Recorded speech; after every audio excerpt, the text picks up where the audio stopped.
देखिए, देश का प्रधानमंत्री होता है।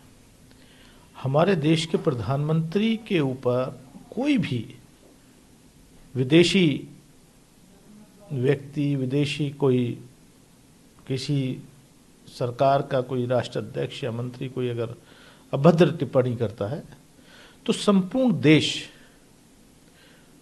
उसके खिलाफ है।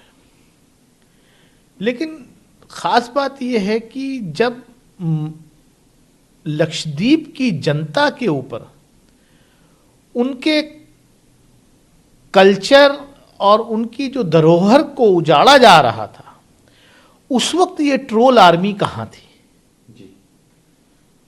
संपूर्ण देश प्रधानमंत्री जी के साथ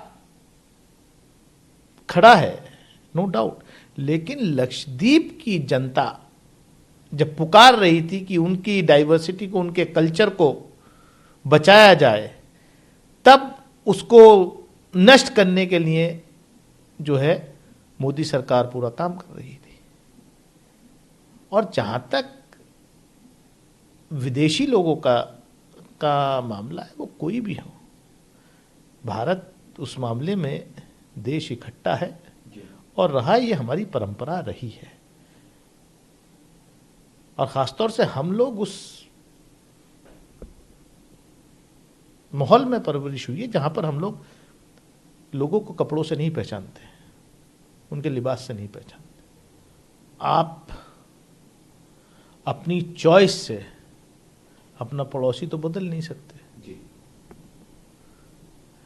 और ना चाहने के बावजूद भी उसके पड़ोस में रहना पड़ रहा है, वो कितना ही भी खराब, कितना ही भी बदतमीज, कितना ही भी बड़ा दुश्मन क्यों ना हो।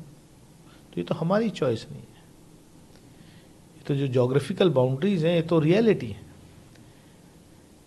और भारत की हमेशा ये कोशिश रही है कि अपने पड़ोसी मुल्कों के साथ अच्छे संबंध रखें, लेकिन अनफॉर्चुनेटली इस वक्त कुछ ऐसा माहौल है कि चारों तरफ से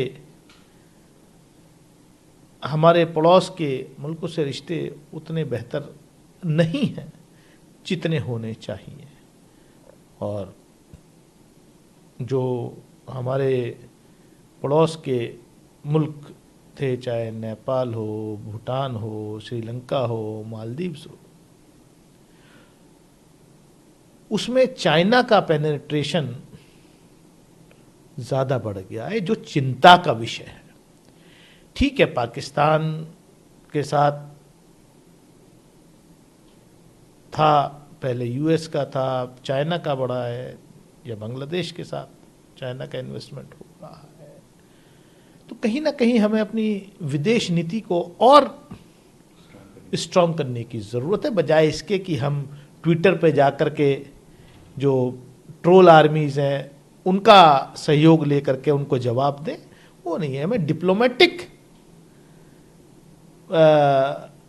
फ्रंट पे जो है जवाब देना पड़ेगा।